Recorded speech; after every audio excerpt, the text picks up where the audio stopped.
Nico! Round 4.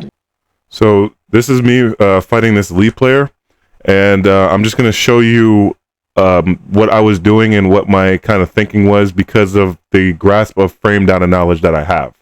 You know, it looks like I'm doing a bunch of crazy shit, but it's just a mix of real pressure and gimmicks and knowing when to turn it on and to turn it off. So let's check it out.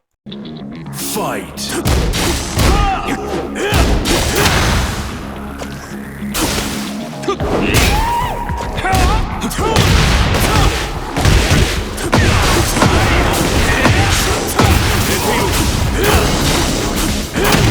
Okay, so this is where the pressure kind of starts.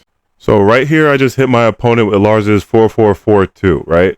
So basically, in this situation, I just earned $9. I have a lot of money to spend, right in this situation. So what I opted to do in the next situation, and it's not within the frames, this is technically a gimmick. You can jab Lars out of this, but I didn't think he was going to retaliate. So I decided to do his dynamic entry 4.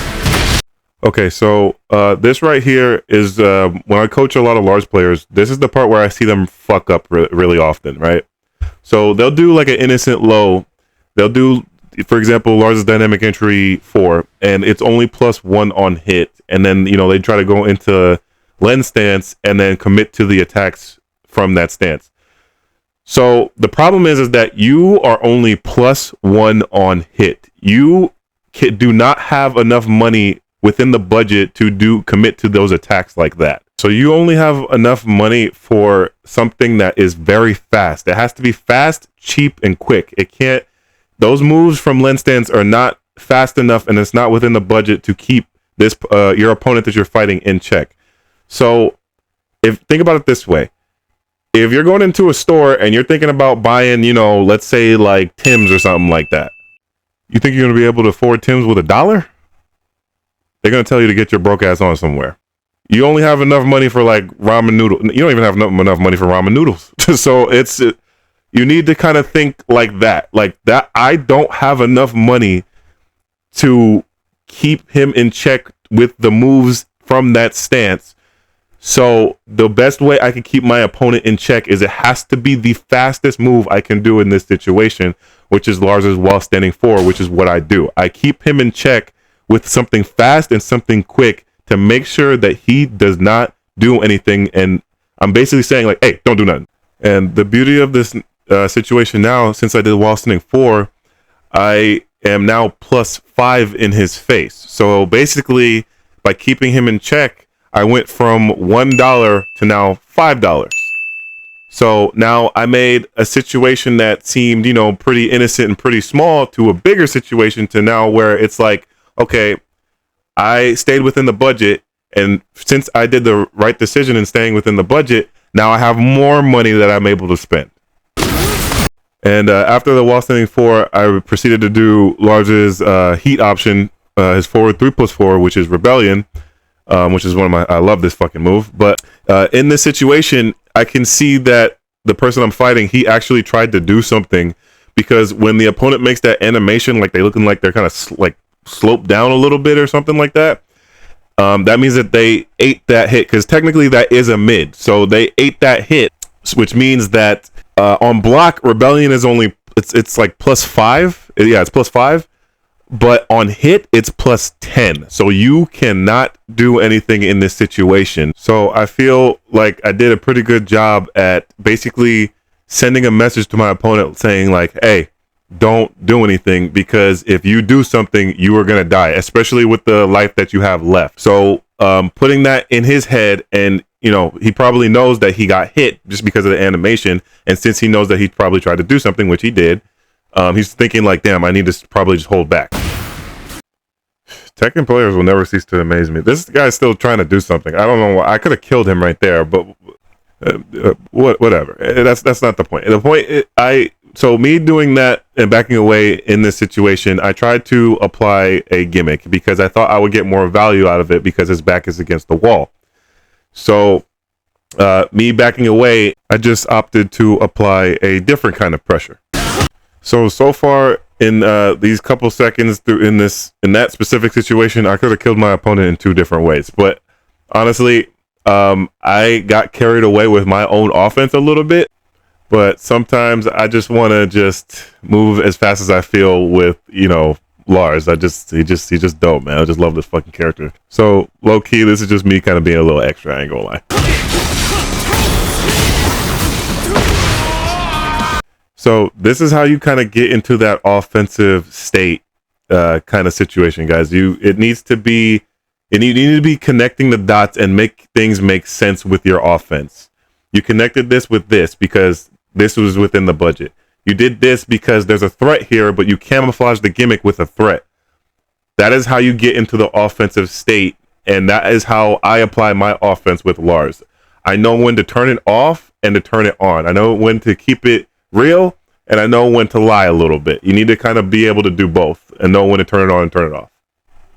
So I'm going to replay that clip just in full motion speed so you can kind of better understand the application between real and fake, as well as using my prior knowledge of frame data to apply pressure. +9, +1, +5, +10, gimmick, +8, +4, gimmick, plus as fuck, and he just wasn't decking.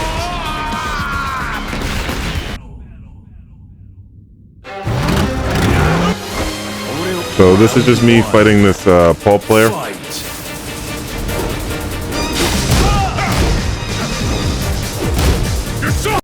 Paul talking about I'm soft. Bro, you're an idiot. Well, so here's the things that you kind of need to capitalize on when you're fighting your opponent, right? So for people who may be struggling in the blue ranks, this is a situation that you need to absolutely take full advantage of, right? So I didn't even really do anything crazy. I just did Lars' down back 2-1.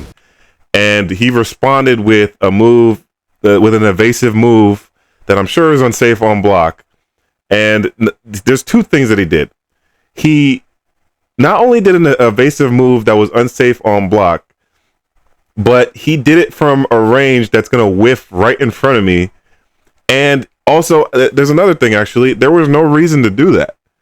So this is the type of mistakes that, no offense, this is educational purposes, right? So no offense to this person that I'm fighting, but this is some of the mistakes that y'all may be making.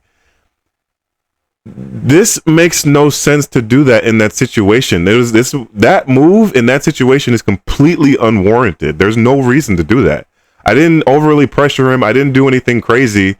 He just overreacted for no reason and whiffed in front of my face. So why take that risk when I didn't even do anything that crazy? And to get a reaction out of my opponent like that, that's nuts. Alexa, what does overreactionary mean? Overreactionary is a term that describes someone who overreacts to a situation. It means someone who responds to a situation with an excessive emotional reaction. This can include reacting with anger, fear, or any other strong emotion. The term is often used to criticize someone's response to a situation as being disproportionate to the actual event.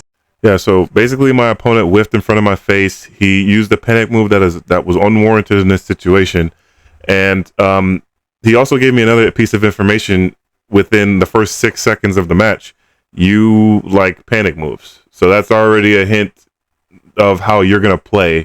You're already giving me information of your play style. So this is what I mean when absorbing on how people play and listening to your opponent's offense. People snitch on themselves. You just got to listen. So that's kind of the mistakes that lower level players make, is they do things that make no sense. The offense that they apply creates a lot of mistakes, and people wonder like, oh, I'm struggling at this. Well, honestly, it's probably you. You put yourself in harm's way unnecessarily for no reason.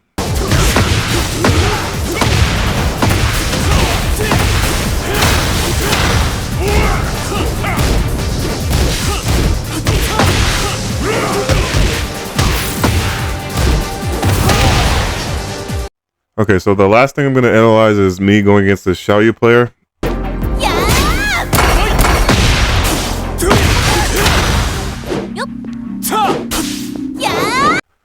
Okay, so right here, my opponent whiffed in front of my face, and that's really something I want to harp on.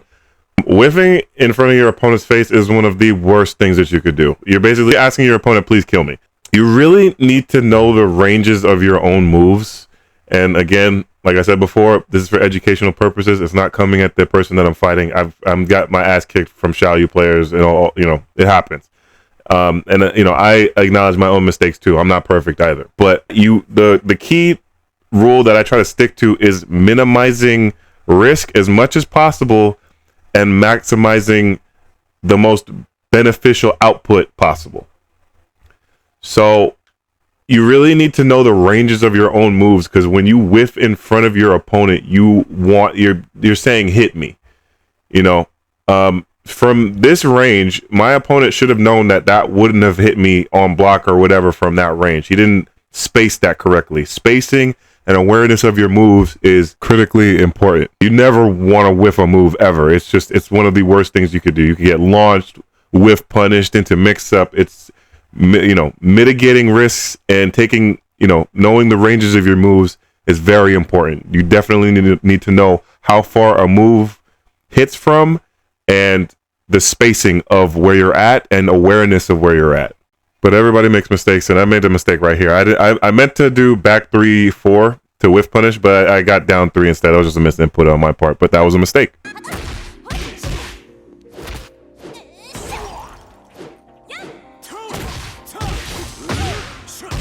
So right there, my opponent tried to go into AOP, and a lot of Xiaoyu players like to do that. I could have just checked her while standing 2-3, because Xiaoyu's, I don't know why, but they think that they can, they have it in their head that they can crush literally everything under the fucking sun.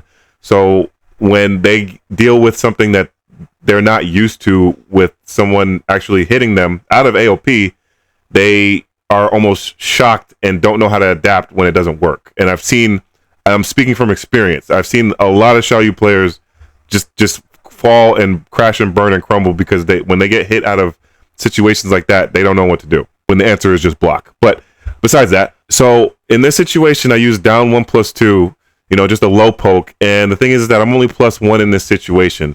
So my thinking is I'm not going to do anything. And reason being is because Xiaoyu, the only thing I could really check her with in that situation is either a dick jab or a jab. And both of those are not great. One is linear, she can sidestep that, and another one is a jab, a high against Xiaoyu. Yeah, no, that's not in the cards. It's way too risky in that situation to commit and follow up with that offense in my head. So I'm thinking like, nah, I need to back up, because I can't really enforce great pressure just off of this +1, because I would either have to resort to a dick jab or a jab to really just kind of keep her in check. But I ain't jabbing against Xiaoyu when this character crushes mids like no tomorrow. That's just a bad idea. So this is kind of the comes with, like, character knowledge, knowing who you're dealing with. Who is your opponent? My opponent is Xiaoyu. Okay. What is she mostly known for? Bullshit, crushing. So jabbing, nah, that is not a good idea. But what I'm also thinking is that maybe I can get a reaction off of her and make her do something stupid just because of the low poke. Maybe I can get her to overreact and, make a mistake. So that was what I was kind of thinking in that situation.